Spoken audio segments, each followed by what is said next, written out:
Ration mafia ఈ ముగ్గురు కలిస్తేనే సాధ్యపడేది. లేకపోతే ప్రభుత్వం నిల్వ చేసిన బియ్యం ఎలా మాయమవుతాయి?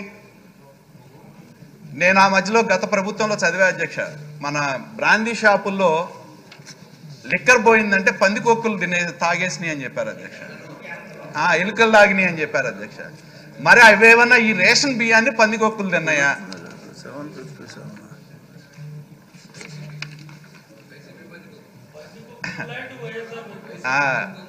కాబట్టి నేను కోరేది ఏంటంటే, ఇది చాలా తీవ్రమైన అంశం అధ్యక్ష.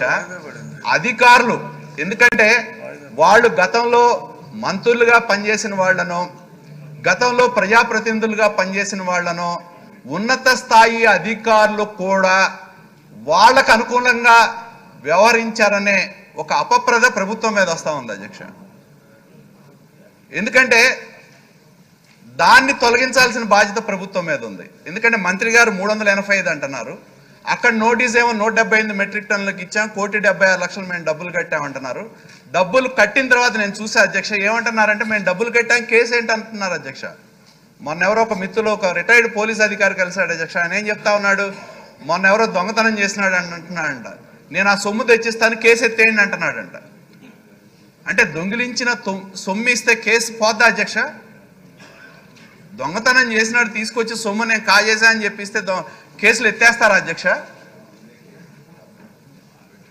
కాబట్టి నేను కోరేది ఏంటంటే, ప్రభుత్వం, నేను స్పష్టంగా మంత్రి గారిని కోరుతా ఉన్నా, ఎందుకంటే దీనిలో ఉన్నత స్థాయి అధికారులు కూడా ఒక చోట తప్పు జరిగింది అన్నప్పుడు దాన్ని పూర్తి స్థాయిలో వెరిఫై చేయకుండా తొందరపాటుగా నోటీస్ ఇచ్చారనే భావన ప్రజల్లో ఉంది.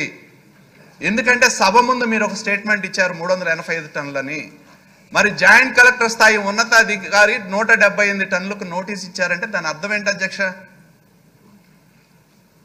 కాబట్టి దీని మీద సమగ్రమైన విచారణ అవసరం అని చెప్పి నేను భావిస్తా ఉన్నా. ఎందుకంటే అధికారులు కూడా కొంతమందికి గతంలో ప్రాతినిధ్యం వహించిన వాళ్ళకి అడుగులు మోస్తే పరిస్థితి ఉంటే చెడ్డ పేరు ప్రభుత్వానికి వస్తుంది అధ్యక్ష. ఇవి ఇందాక క్వశ్చన్లో మంత్రి గారు చెప్పారు, ఎన్ని రకాలైన సంస్కరణలు తెస్తా ఉన్నారో చెప్తా ఉన్నారు అధ్యక్ష. మరి అటువంటప్పుడు కొంతమంది తప్పులు చేసిన అధికారుల యొక్క ఫలితం అనుభవించాల్సిన అవసరం ఈ ప్రభుత్వానికి ఉందా అని చెప్పి నేను అడుగుతా ఉన్నా మంత్రి గారిని. కాబట్టి అధ్యక్ష, నేను కోరేది ఒకటే మంత్రి గారిని, దీనిలో ఏదైతే మీరు దీనిలో చెప్పారో అధ్యక్ష, ఇప్పటికీ 20 కోరారు, ఇప్పుడు మళ్ళీ ఒకటే అంటున్నారు, ఫినిష్ చేయండి సార్.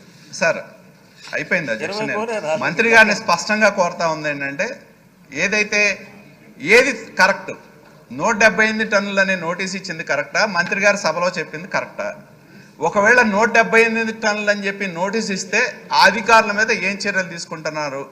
రెండోది, ఏదైతే criminal conspiracy between public representatives, గతంలో పనిచేసిన వాళ్ళు, ఆఫీసర్స్, రేషన్ మాఫియాకున్న నెక్సెస్ మీద ప్రభుత్వం ఏమన్నా ప్రత్యేక విచారణ చేయించుతుందా? ఇదే కాక ఏ గోడౌన్లో ఈ తేడాలు ఉన్నాయనేది గుర్తించారు? దీని మీద సమగ్రమైన సమాధానం సంబంధించాలని చెప్పి మంత్రి గారిని కోరుతా ఉన్నా. కాగిత కృష్ణప్రసాద్.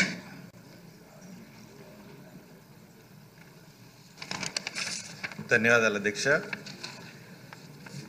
గత 5 సంవత్సరాల్లో పేద ప్రజలకు సంబంధించినటువంటి ఏదైతే మరి పీడిఎస్ రైస్ ఉందో వైసీపీ నాయకులందరూ కూడా పూర్తిగా దోచుకున్నారు అధ్యక్ష. మరి ఈ పీడిఎస్ రైస్ ఏదైతే ఉందో ప్రభుత్వ మరియు ప్రైవేటు గోదాంలో నిల్వ చేయడం జరుగుతూ ఉంటుంది. దానికి సంబంధించి మరి ప్రభుత్వ గోదాంలో అయితే కనుక